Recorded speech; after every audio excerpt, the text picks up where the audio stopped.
A millionaire groom abandoned his fiancée at the altar, but when she showed up years later, he could only stare in shock. "Henry, please, everyone is waiting." Emily Carter's voice trembled as she stood at the far end of the grand ballroom, flanked by towering bouquets of white roses. She could barely contain the tempest in her chest. Her heart thumped so loudly that it drowned out the gentle string music playing overhead. The wedding guests, an elite gathering of business magnates, celebrities, and high-profile socialites, were seated in rows of ornate chairs. A hush fell across the space as they sensed the tension. Henry Sterling, a tall figure in a custom-tailored tuxedo, stood just a few feet away from her, one hand clasping his phone, the other clenched by his side. The shimmering crystal chandeliers cast kaleidoscopic reflections onto the marble floor, magnifying the drama unfolding. Emily had dreamt of this moment for months, walking down the aisle under soft candlelight, exchanging vows with the man she loved. But something felt wrong now, terribly wrong. Henry's phone rang a second time. He had silenced it once, but the insistence of the caller couldn't be ignored. With a tight jaw, he glanced at the screen. Everyone in the crowd could see the flicker of dread crossing his features. "Henry," Emily repeated, her voice cracking. "Who is it?" He hesitated, then answered the phone. An uncomfortable stillness took hold of the guests.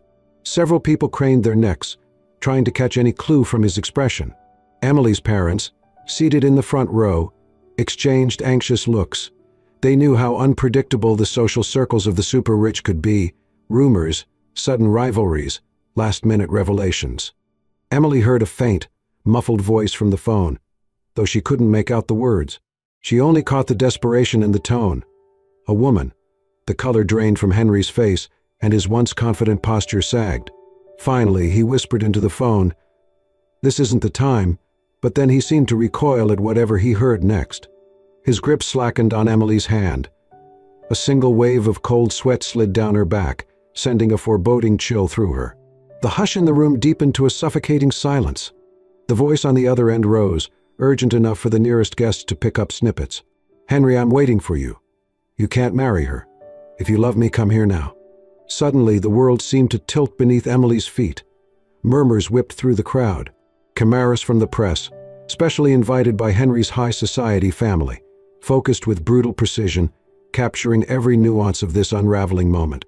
Henry gently let go of Emily's hand. His expression was now closed off, distant. "I'm sorry," he muttered, just loud enough for her to hear. Then, with a dispassionate turn on his polished dress shoes, he walked away, phone still pressed to his ear, leaving his bride in a ring of wedding finery, stunned into wordless disbelief. For a second, Emily couldn't even process what was happening. A strangled gasp escaped her lips. She staggered, hands clutching at her white satin gown. The full weight of his abandonment settled in like a thunderclap. Fragments of pointed whispers flitted through the crowd. He just left her? Is there another woman involved? This is scandalous. Snapping out of her trance, Emily found tears streaming down her cheeks.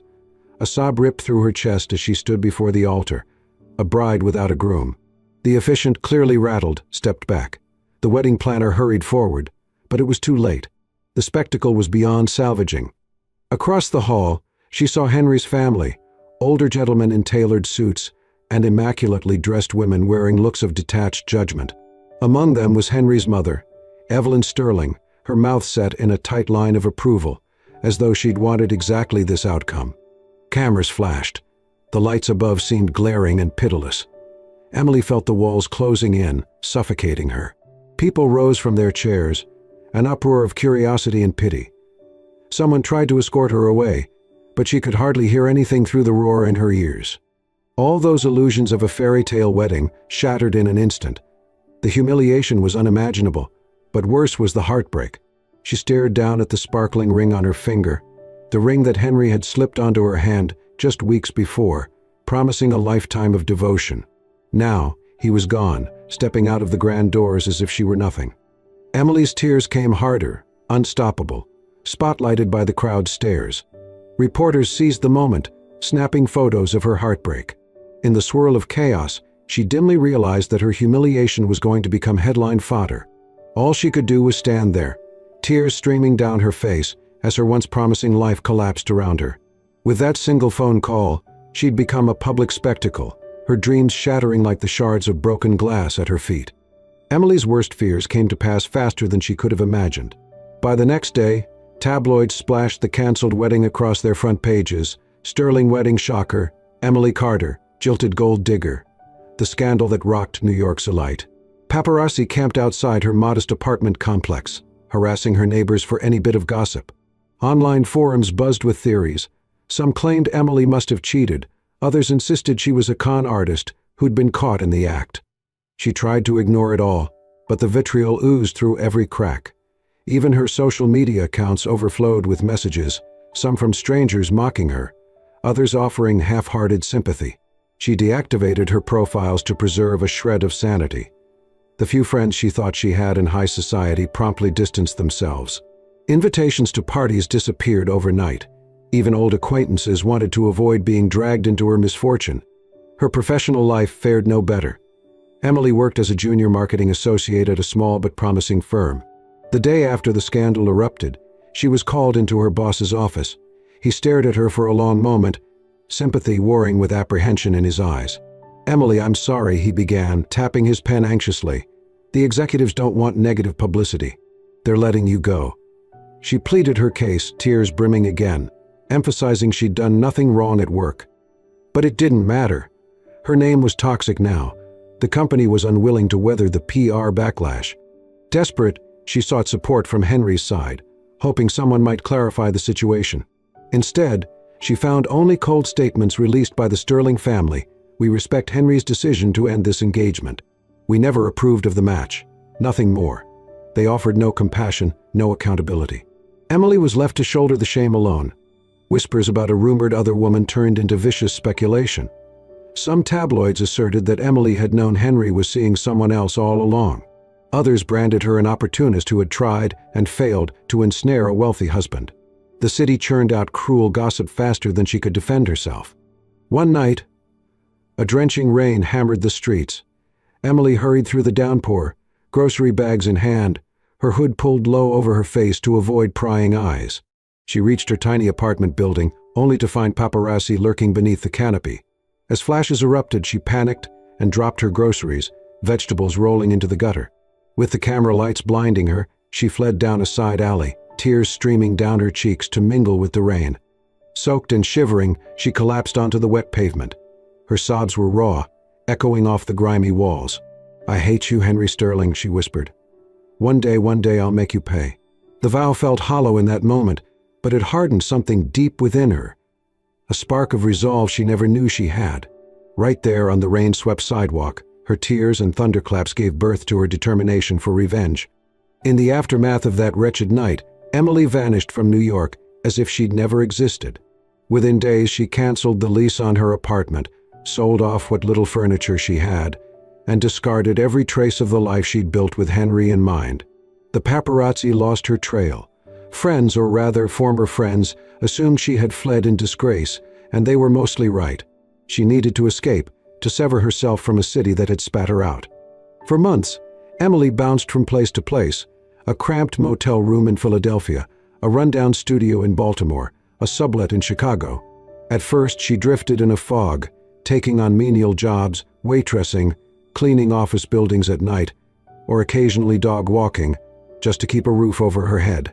Her days blurred into each other, overshadowed by the sense of betrayal that haunted her dreams. Yet, amidst the endless hustle, an ember of ambition glowed. She recalled the vow she'd made in the rain, to make Henry Sterling pay for what he'd done. But revenge alone wasn't enough to rebuild her shattered life. She needed to become someone strong, capable, and untouchable, someone who could never again be crushed by the whims of the wealthy. And so Emily Carter, the jilted fiancée, began to transform into Elena Carter, an aspiring entrepreneur with a restless hunger for success. Her first step was enrolling in a short-term business management course. She spent her waitressing tips on college textbooks, devouring lessons on finance, marketing, and strategic leadership. Sleepless nights found her hunched over borrowed laptops in 24-hour diners, her eyes gritty with exhaustion as she pored over spreadsheets and case studies. Her grades soared. While she harbored no illusions, she was older than many classmates and saddled with a painful past.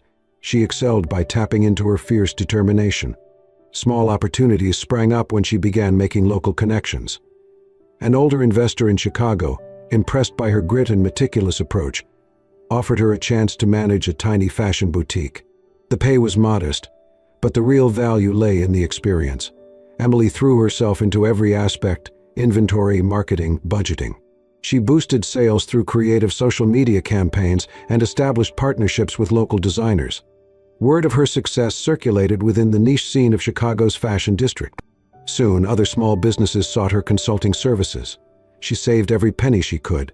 That nest egg became her gateway into property investments, a micro-loft in a revitalizing neighborhood. She leveraged it as collateral, then flipped the property at a profitable margin. Each successful venture fueled her confidence. By the time she decided to formalize her growing business, she was no longer the naive bride waiting at the altar. Instead, she registered an LLC Carter Company, specializing in strategic branding and real estate investment. Her clientele expanded, crossing into more upscale circles. Her name, Elena Carter, became associated with nimble problem-solving and ethical business practices, far removed from the gossip-laden fiasco that once destroyed her. Years passed. Elena Carter, as she now went by, found herself standing in front of a mirror in a penthouse suite of a sleek Manhattan skyscraper. She had returned to New York for the first time since her humiliation. The city, with its soaring skyline and restless energy, greeted her like an old enemy. But this time she wasn't cowering. She wore a tailored designer suit that spoke of authority rather than vanity. Her reflection revealed a confident woman with eyes that knew suffering and strength in equal measure. News of her return rippled through business circles, and somewhere, in an opulent office high above the streets, Henry Sterling would soon learn that the woman he'd once abandoned had come back, transformed. Elena Carter didn't charge into New York waving a banner of retribution.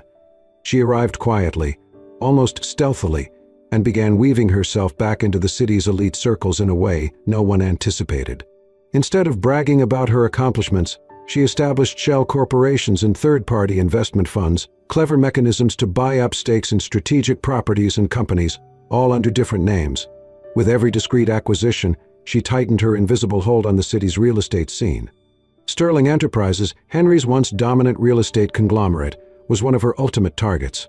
In her years away, she'd tracked the company from afar. She knew precisely which segments were underperforming, where internal friction threatened stability, and how the Sterling family's pride had caused them to overextend into risky ventures. Elena's aim was not merely to match Henry's wealth, but to create a chokehold powerful enough to bring him to his knees. Through various anonymous investors, Elena began purchasing significant chunks of Sterling Enterprises' publicly traded shares. The moves were subtle enough not to raise alarms, just fractions of a percent here and there, diversified among multiple investment entities. Henry might have noticed if he'd kept closer tabs on minor shareholders. But in his arrogance, he paid little attention to small fry investors, convinced that any real threat would come at him with fanfare. Outside the business sphere, Elena also made calculated social moves. She frequented art galas, fashion shows, and high-profile charity dinners, forging alliances with New York's influential power brokers. The media took note of this mysterious, poised businesswoman with a striking presence, though nobody connected her to the jilted bride from years prior. She became the talk of smaller circles, admired for her insight, grace, and philanthropic gestures. And of course, the rumor mill had no shortage of speculation about her origins, yet no one pinned her as Emily Carter. It wasn't long before Henry Sterling himself crossed paths with her, though he didn't realize it at first. She attended a real estate conference where he was the keynote speaker. In the sleek auditorium, he addressed a crowd of CEOs, developers, and venture capitalists. Elena took a seat in the back, quietly studying the man who had once claimed her heart. Henry still cut a charismatic figure, tall, confident, sporting a polished grin that dazzled his audience. But behind his confident facade, Elena detected cracks. There was a strain in his voice, a tension about upcoming projects that seemed too rosy, too grand. After the speech, attendees mingled in the lobby. Henry found himself in a casual conversation with a small group of potential investors. Elena approached, her posture self-assured. Someone introduced her to him simply as Elena Carter, a rising star in private equity. Henry shook her hand, a polite smile on his lips, but his gaze flickered with intrigue. Something about her eyes seemed familiar, almost haunting. "Sterling Enterprises is an impressive operation," she commented smoothly, her voice devoid of any trembling that once plagued Emily. "I'd love to learn more about your upcoming developments." Henry offered a confident chuckle. "We have several in the pipeline: luxury condos, commercial towers. Perhaps we could schedule a private meeting?" She arched an eyebrow, lips curving in a cryptic smile. "I'd be delighted." Over the following weeks, they exchanged professional emails discussing potential investments. Henry thought he'd found a promising new partner, someone whose background in real estate and fashion spoke to a refined taste and business acumen. Unaware of her true identity, he flirted subtly in his messages, charmed by her intelligence and composure. Then came a night at a grand charity ball to support children's education initiatives. Elena stepped out of a limo wearing a stunning white gown, the color so reminiscent of her wedding dress that it stole the breath from anyone who recognized the symbolism. She glided into the opulent ballroom, chandeliers bathing her in golden light. Henry, mid-conversation with a senator, caught sight of her and forgot his words. For a moment, he could only stare. As Elena approached, guests parted in hushed admiration. The dress wasn't an exact replica of her wedding gown, but close enough to rekindle ghosts of Henry's past, though he couldn't place why it unsettled him. He extended his hand in greeting. His voice betrayed a tremor of awe. "You look striking." Elena merely smiled, her eyes glinting with hidden triumph. In that charged moment, she knew the second phase of her plan was in motion. Henry Sterling was already ensnared, intrigued by the captivating woman he believed to be a new business ally, unaware she was the same person he'd once condemned to public humiliation. Seated in a secluded corner of the ballroom, Henry and Elena found themselves locked in a conversation that felt almost hypnotic. The buzz of laughter and clinking glasses surrounded them, but they existed in an insular bubble. Henry leaned forward, drink in hand, eyes never leaving hers. Elena responded to his every question with an elegant nod, a subtle smile, or an incisive remark. The soft notes of a jazz quartet underscored the magnetic pull between them. As the evening wore on, he invited her to dance. She accepted, gliding into his arms. On the dance floor, beneath swirling spotlights, Elena let him take the lead. His hand rested on her waist with a reverence that stunned him.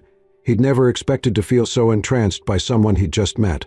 He was completely unaware that this familiarity stemmed from a past he had carelessly shattered. She played her part flawlessly, offering tidbits about her company and her alleged global investments. Henry's curiosity grew, mingled with an inexplicable sense of déjà vu. She reminded him of someone he couldn't quite place. The press snapped photographs, capturing them in an artful waltz that would soon be plastered across society pages. Henry Sterling enchanted by New York's rising star. Their interactions deepened over the next few weeks. They shared private dinners under the guise of discussing business proposals. Each time, Elena dropped subtle references designed to unnerve him, small comments about the vulnerability of public figures or the dangers of trusting the wrong partner. She toyed with his emotions, luring him like a moth to a flame. The more she withheld, the more determined he became to figure out who she really was. With every flirty text or business meeting, Elena felt the lines blur. She remembered the rage that had driven her to craft this elaborate revenge, but spending time with Henry now awakened conflicted emotions. He was still charming, still capable of lighting up a room with his charisma. She recalled the sweet moments they'd shared before their wedding day, the stolen kisses, the late-night walks. A small part of her wondered if it had all been a lie. Meanwhile, Henry wrestled with an unusual obsession. Elena Carter seemed at once new and achingly familiar, sparking him to recall old regrets he'd locked away. Occasionally, her mannerisms or a fleeting expression triggered memories he believed buried, the delicate tilt of her head reminiscent of Emily. Late at night, he'd lie awake, reliving the humiliating fiasco that was his canceled wedding. He had tried to forget that day, even as tabloids made a spectacle of Emily's downfall. Could Elena be related somehow? A cousin, perhaps? A friend? The notion felt absurd, but the unease gnawed at him. He kept reaching for his phone to look up Elena's background, but the official records all checked out. She was from Chicago, had built a respectable business empire, and no one else questioned her identity. He tried to tamp down the suspicion, telling himself he was simply chasing illusions. Yet the inexplicable tension in her presence refused to let him dismiss the possibility outright. Privately, Elena questioned her own motives. Yes, she had come this far to inflict the same kind of devastation Henry had once dealt her. But each time she glimpsed the flicker of genuine concern in his eyes or heard the subdued sadness in his voice when he spoke about regret, she faltered. The unstoppable momentum of her plan warred with a lingering tenderness in her heart. Would destroying him truly give her peace, or had she stepped into a labyrinth from which there was no easy escape? It happened in a rare, quiet moment at Henry's penthouse. They had been reviewing architectural plans for a potential joint real estate venture late into the evening. Spread out on his glass coffee table were blueprints and legal documents, along with half-finished plates of takeout. Rain battered the floor-to-ceiling windows, painting streaks of water over the city's glowing skyline. Elena stood by the window, arms folded, watching the storm outside. Henry joined her, his expression weary yet open. In the reflection on the glass, she saw how he studied her, pensive, almost haunted. "Finally," he said, "I can't shake the feeling that we've met before." A jolt of adrenaline flared in Elena's chest. She tried to muster a casual laugh. New York can feel like a small town for people who run in the same circles. Maybe we've crossed paths at events. He shook his head. It's more than that. Turning to face her, he traced the curve of her cheek with his gaze, as if searching for a hidden clue. "You remind me of someone I hurt. And I've always regretted it." An ache gripped her, a tempest of longing, anger, and heartbreak. She nearly spat out a retort, but forced herself to remain composed. "We all have regrets," she replied, turning away so he couldn't see the raw emotion in her eyes. As the night wore on, they fell into a deeper conversation, one that treaded perilously close to the truth. Henry recounted the fiasco of his canceled wedding, something he rarely spoke of. "Her name was Emily," he admitted in a voice thick with remorse. "I was supposed to marry her. She was kind and genuine, but I let her down." Elena's breath caught. She listened in taut silence, heart hammering. Henry's eyes glistened with old anguish. A call came in right before the ceremony. "I believed a lie, that Emily had been unfaithful, that she was just after my family's money. My parents, they pushed me to cut and run. My mother insisted that Emily was deceiving me, that she'd found evidence of Emily's betrayal. I was an idiot to trust them without proof." He swallowed hard. But none of it was true. His words quivered, burdened by the weight of years. "I found out months later, after she'd disappeared, that my mother had fabricated everything. She never thought Emily was good enough for me. My father pulled some strings too. They manipulated me, played on my doubts, and by the time I realized it, she was gone." Elena's composure threatened to snap. Hot tears pricked her eyes. How many nights had she cursed him for believing rumors so readily? How deeply had his betrayal cut into her soul? Now, hearing him admit the truth twisted her insides. Part of her wanted to scream at him for his cowardice. Another part felt a glimmer of pity at how he, too, had been deceived. Desperate not to betray her true identity, she pressed her lips into a thin line. "And if you ever saw Emily again?" she asked, voice trembling despite her efforts. "What would you do?" Henry's gaze flicked to the window, eyes brimming with regret. "I'd beg for her forgiveness," he murmured. "I'd tell her that I loved her, that I never stopped. I'd give anything to undo what happened." A crucible of emotion burned in Elena's chest. She wanted to shout, "I'm right here," but a wave of anger crashed over her.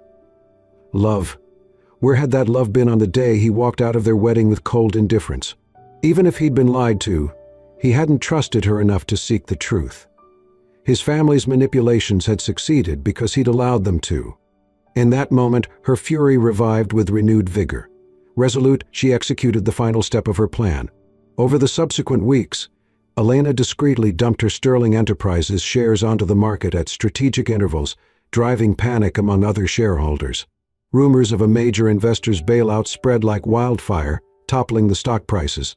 Banks called in debts. Old business rivals circled like sharks. By the time Henry realized what was happening, it was too late to contain the damage. A full-blown crisis engulfed his company, threatening to dismantle everything he'd built. And behind it all stood Elena Emily, pulling the strings with an iron hand. The meltdown of Sterling Enterprises dominated financial headlines. Henry found himself besieged by margin calls, investor lawsuits, and daily meetings with frantic board members. His once grand empire teetered on the brink. Yet, instead of strategizing to save his life's work, Henry was consumed by another panic. In the chaos of the unraveling, Elena had vanished. He called her repeatedly, sent messages, visited every known address she had. All led to dead ends. It was as though she'd evaporated into thin air. Meanwhile, Elena, safe in a luxurious suite under an assumed name, watched the downfall unfold on television. The bright red stock charts plummeted lower each day. Reporters breathlessly covered the scandal. Sterling Enterprises, once the golden child of real estate, hemorrhaging assets at an alarming rate. She told herself this was what she wanted. She had delivered retribution. Henry was learning firsthand the humiliation of betrayal. But at night, solitude pressed in. It unsettled her how hollow she felt. The revenge she'd orchestrated, the years of relentless work, the victory rang empty. Her mind returned to the heartbreak etched across Henry's face when he'd spoken of Emily. He claimed he still loved her, that he'd been deceived. A swirl of doubt unsettled her. Had she misunderstood him all along? Would confronting him sooner have changed anything? In a last-ditch attempt to save the company, Henry began selling personal assets, cars, properties, even precious family heirlooms. The final blow came when his mother and father retreated from the public eye, refusing to help him. They claimed the fiasco was his fault, a consequence of trusting the wrong people. Reeling from that betrayal, Henry left a brief press conference, ignoring the throng of reporters, shouted questions, and got into a taxi that sped away from the Sterling Enterprises tower. He arrived at the one place he believed Emily might be, a small townhouse she'd once mentioned during one of their intimate conversations. Though she'd never confirmed its exact location, his memory pieced together scattered clues. In the pouring rain, he pounded on the door, calling her name. When no one answered, he sank onto the stoop, drenched and broken. Just then, a car pulled up. To his disbelief, Elena stepped out, an umbrella shielding her from the storm. For a long, raw moment, they stared at each other. Henry's eyes reflected sheer desperation. "Does destroying me make you happy?" His voice cracked with emotion. "Because if it does, then congratulations. It's done." "Ah." Elena felt the words catch in her throat. She hadn't expected to see him here, so vulnerable, so human. Her hands trembled around the umbrella. She had meant to ruin him. She had succeeded. Yet in his devastation, all she saw was a mirror of her own pain from years ago. They stepped inside the empty townhouse, the drip of water from their soaked clothes echoing in the silence. Face to face at last, the truth unspooled in halting words and tearful confessions. Elena admitted she was Emily, the woman he had so callously left at the altar. Henry, overwhelmed, cradled his head in his hands as he realized the depth of her deception and the extent of his own culpability. "I believed lies about you," Henry said, voice trembling. "I let my family's fears overshadow the love we shared. I'll regret it for the rest of my life." Elena's anger crumbled under the weight of his remorse. "For years I imagined this moment. I wanted to watch you suffer. But now that it's here," she broke off, tears filling her eyes. The nightmarish cycle of revenge had proven that no one emerged unscathed. Exhausted, they sank onto the bare wooden floor. Thunder rumbled in the distance. Henry murmured, "I'll sign over every last asset if it means I can prove to you how sorry I am." "None of it matters if I don't have a chance to," he faltered, "to love you again." A trembling sigh escaped Elena's lips. She had waited so long for him to choose her, truly choose her, without family interference, without hesitation. In the quiet hush of that townhouse, she realized that the future lay before them like a blank canvas. She had two paths: continue punishing him or lay down the sword. She lifted her eyes to meet his. Then, in a move as unexpected as it was inevitable, she leaned forward and pressed her lips to his. The kiss tasted of tears but also of release, of fragile hope. They would not simply erase the pain. But for the first time in years they faced each other with honesty. No pretense, no illusions. Whether they would rebuild their relationship or part ways amicably remained uncertain. Yet the hatred binding them had finally broken. In that fleeting, rain-soaked moment, they allowed themselves the possibility of forgiveness and the first real step toward healing. Thank you for joining us on this emotional journey of heartbreak, revenge, and redemption. If you found your heart stirred by Emily and Henry's story and want more tales that touch the soul, be sure to subscribe to the Soul Stirring Stories channel. Your next story of love, loss, and triumph could be just a click away.